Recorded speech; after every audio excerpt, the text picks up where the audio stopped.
आसाम श्री तेराश गोवाला।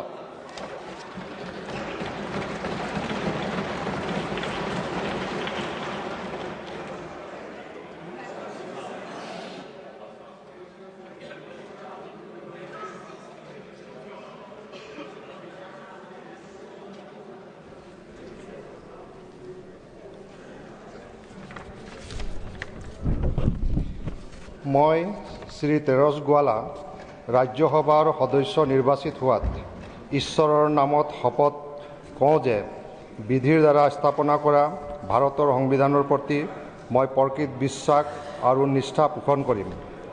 মই ভাৰতৰ প্ৰভুত্ব আৰু অখণ্ডতা অক্ষুণ্ণ ৰাখিম আৰু মই গ্ৰহণ কৰিব ধৰা কৰ্তব্য শ্ৰদ্ধাপূৰ্বক নিৰ্বাহন কৰিম।